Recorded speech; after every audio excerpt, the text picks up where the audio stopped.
Okay, let's take a look here. 4.4 again. Determine the area of each 30, 60, 90 triangle. We're looking at number 19 now. This is a word problem. And their word problem reads, Universal Sporting Goods sells pennants in the shape of a 30, 60, 90 degree triangles. The length of the longest side of each pennant is 16 inches. Well, we have to remember, right, again, what do we know? Well, we always know that the longest side is going to be the hypotenuse, right? And the hypotenuse is always C. So then the longest side must be 16 inches. So what it wants me to do is determine the area. And again, my formula for area is area equals 1/2 base times height. Okay, and as always, or as I shouldn't say as always, but as we said before, area is going to be equal to the height of the triangle. I'm sorry, A, not area. A is going to be equal to the height of the triangle, and B is going to be equal to the base of the triangle. So when all is said and done and my numbers are finished, my length B will go here, and my length A will go right here.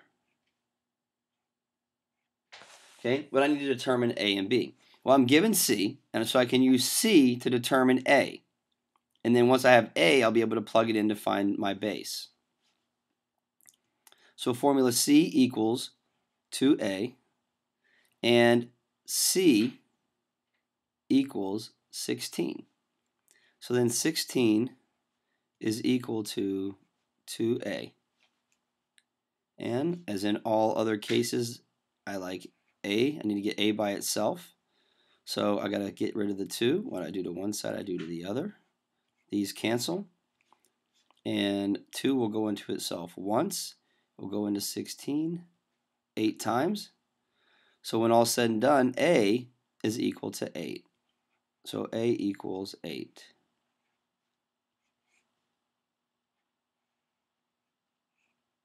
Okay?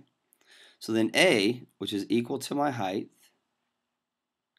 is going to equal 8. Now that I know what A is, right? I know what A is. It's 8. I can take B equals A times the square root of 3. So then B, if A equals 8, right? And I can plug this right in here to A. So that B is equal to 8 times the square root of 3. And so now I have the length of B. Because again, this is a length right here, right? And it's going to be in inches. Okay, it's in inches.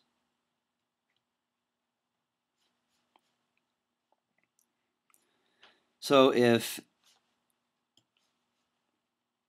A equals 8 inches, and B is going to equal 8 times the square root of 3. And I'm using my formula, A equals 1/2 base times height, where A is the equivalent of height, and B is right here. So I say A equals 1/2 my base, 8 square root of 3,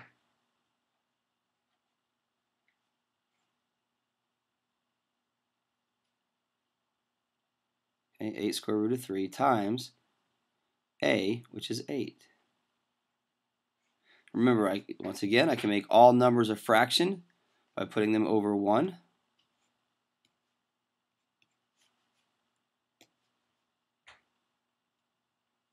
Okay? And so now I'm going to say, okay, 8 times 8 is 64, and the square root of 3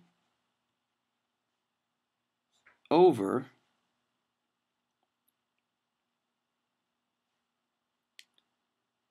all right, and I can say 1, I also say 1. 1 times 8 is 64 square root of 3, and then 2 times 1 times 1 is 2. So let's look at this again. 1 times 8 is 8, times 8 is 64. And then my square root of 3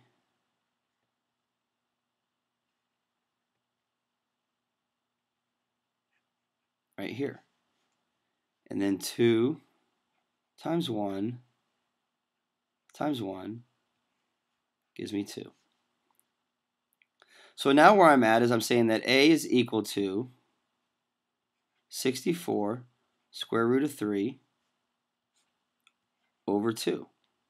And I can look at this and say, okay, well, I can simplify this by saying 2 goes into 2 once, and 2 goes into 64 32 times. So I can say that A is equal to 32 times the square root of 3, right? So A equals 32 square root of 3. And then if I put this in a calculator and I say 32 times square root of 3 in a calculator, I'm going to come up with a decimal and an answer of A equals 55.4 inches. And it wants me to round to the group, or to round to the nearest tenth. So my final answer then for the area of that pennant, the area of the pennant would equal 55.4 inches squared. Okay, and this should be squared here too. Okay, inches squared. So hopefully that gives you an idea on how to solve number 19, and you can use this same method and use this same example to help you solve the remaining word problems in this section. Good luck.